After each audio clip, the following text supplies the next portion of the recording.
Baiklah, Assalamualaikum warahmatullahi wabarakatuh. Kami dari kelompok 8 yang beranggotakan Sifatonik Santosa dengan NIM 185231051 dan saya Danang Arianto 185231068 akan mereview jurnal internasional yang bertemakan analisis laporan keuangan perbankan syariah.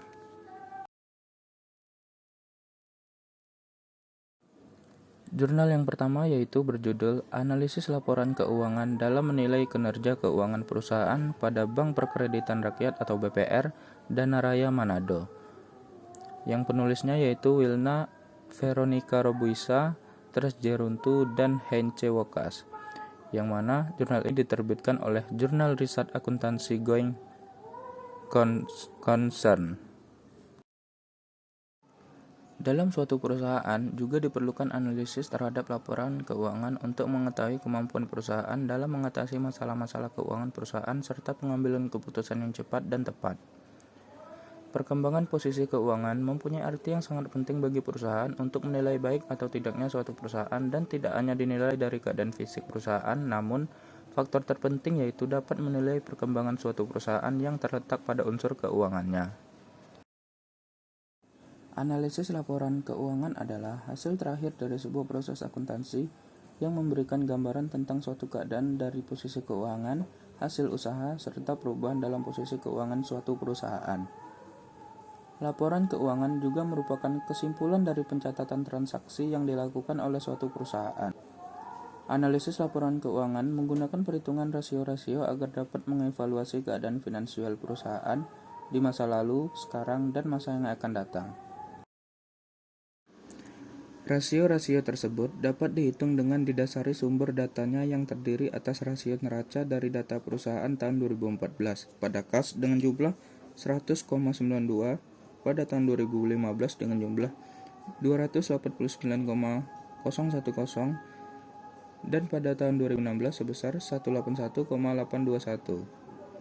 Selanjutnya, pada utang perusahaan tahun 2014 mencapai angka 5,683,371 pada tahun 2015 dengan angka 7,094,777 dan pada tahun 2016 mencapai 4,006,648. Pada modal perusahaan tahun 2014 mencapai 5 juta, pada tahun 2015 dengan angka mencapai 6 juta dan pada tahun 2016 dengan angka tetap yaitu 6 juta.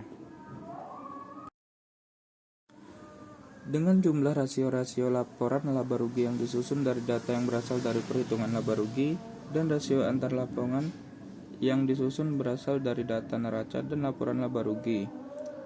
Laporan keuangan harus disusun agar dapat mengetahui apakah kinerja perusahaan tersebut akan meningkat atau bahkan menurun.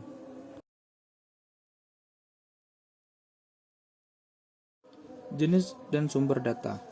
Jenis penelitian yang akan diterapkan dalam pembahasan ini merupakan penelitian yang komparatif, yaitu dengan melakukan perbandingan kinerja Bank Perkreditan Rakyat atau BPR Danaraya Manado dari periode tahun 2014 sampai tahun 2016 dengan menggunakan analisis terhadap rasio keuangan diantaranya rasio rentabilitas, likuiditas, dan solvabilitas.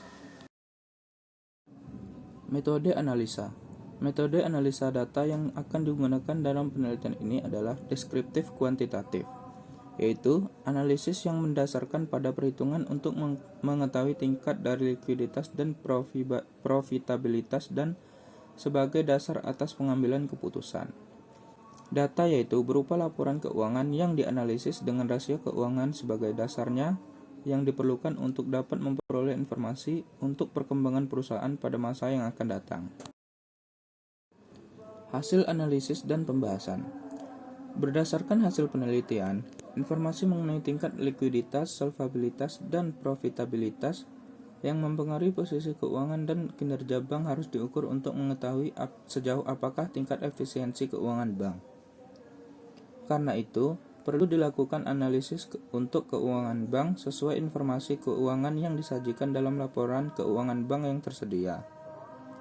Dengan penilaian terhadap laporan neraca dan laba rugi dapat diukur dengan rasio-rasio dalam laporan keuangan yang saling berhubungan. Dalam mengukur analisis rasio-rasio keuangan digunakan dua jenis laporan yang tersaji, yaitu laporan keuangan neraca dan laba rugi.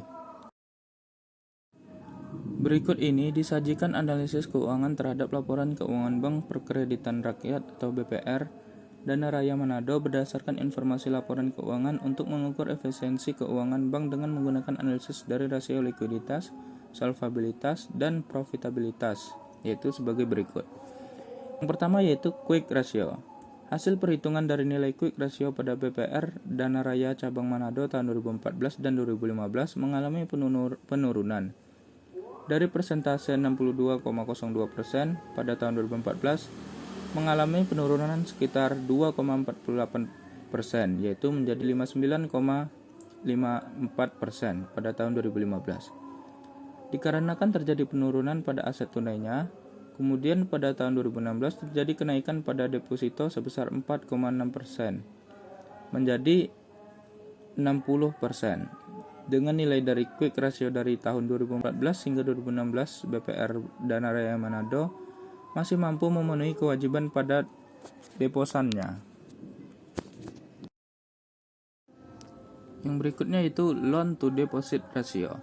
Dari hasil perhitungan yang dapat diinformasikan, nilai dari LDR pada tahun 2014 dengan presentasi 45,71% mengalami kenaikan pada tahun 2015 dengan persentase 49,15%, disebabkan oleh meningkatnya jumlah kredit yang diberikan.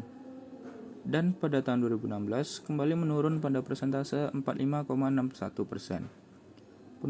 Penurunan dari LDR dikarenakan pertumbuhan dari pihak ketiga yang lebih besar dibanding dengan kredit yang diberikan. Maka rasio LDR dari Bank BPR Dana Raya Manado periode 2014 sampai 2016 belum memenuhi standar kriteria Bank Indonesia, yaitu sebesar 100%. Perhitungan tingkat solvabilitas bank. Yang C yaitu Capital Adequacy Ratio atau CAR.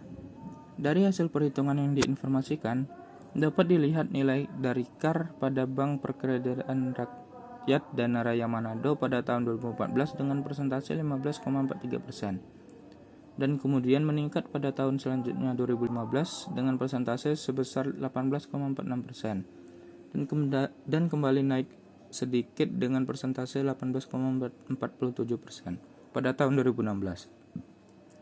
Disebabkan oleh ATMR kredit lebih besar yang tidak diimbangi dengan setoran permodalan pemegang saham. Nilai dari CAR yaitu bahwa modal Bank Perkreditan Rakyat Dana Raya Manado belum mampu menutupi kegiatan perkreditan. Lalu yang selanjutnya ada jurnal 2. Di sini dituliskan penulis Penny Nugraini dan Istiqomah Nur Alimin. Lalu judul faktor-faktor yang mempengaruhi pembiayaan PLS atau dalam perspektif karyawan Bank Syariah Indonesia. Penerbit PSU Research Review Emerald Publishing Limited. Lalu yang selanjutnya di sini ada sumber data. Yang pertama, sumber data penelitian ini menggunakan kuesioner dalam pengumpulan datanya yang disebarkan kepada karyawan yang memproses atau menangani pembiayaan PLS di Bank Syariah di Yogyakarta. Kedua, data ini menggunakan data primer yang digunakan dalam penelitian ini untuk mengetahui perspektif pegawai Bank Syariah pada divisi pembiayaan pada pembiayaan PLS. Lalu pada penelitian ini menemukan bahwa resiko kualitas proses penyaringan pembiayaan dan analisis laporan keuangan berpengaruh positif terhadap pembiayaan PLS, sedangkan kompetensi pegawai Bank Syariah tidak berpengaruh terhadap pembiayaan PLS. Lalu hasil penelitian ini juga diharapkan dapat memberikan kontribusi untuk meningkatkan peran Bank Syariah dalam mendorong pembiayaan PLS. Lalu isi dari jurnal ini itu PLS menjadi salah satu ciri khas Bank Syariah karena kontribusinya dalam meningkatkan kegiatan ekonomi masyarakat. Pembiayaan PLS di Bank Syariah masih menunjukkan jumlah yang relatif lebih kecil dibandingkan pembiayaan jual beli, termasuk di Indonesia.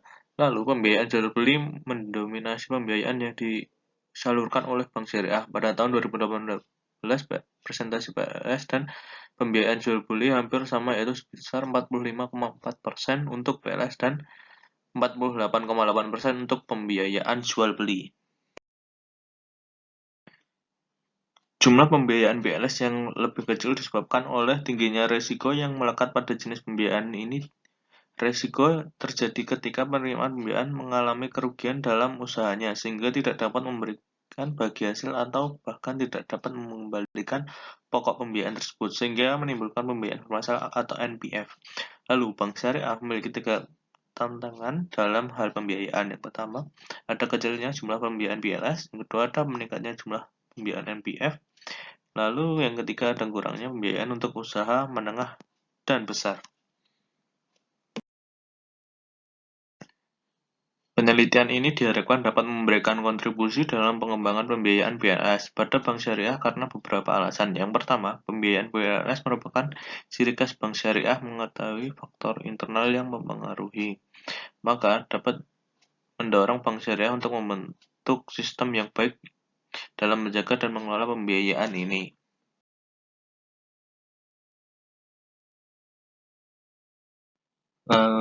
Lalu yang kedua ada tingkat pembiayaan BLS pada bank syariah dapat dijadikan sebagai indikator kinerja bank syariah. Pembangunan pegawai yang memadai terhadap produk dan layanan bank syariah akan mendorong pelayanan yang lebih baik kepada konsumen dan meningkatkan kinerja bank syariah.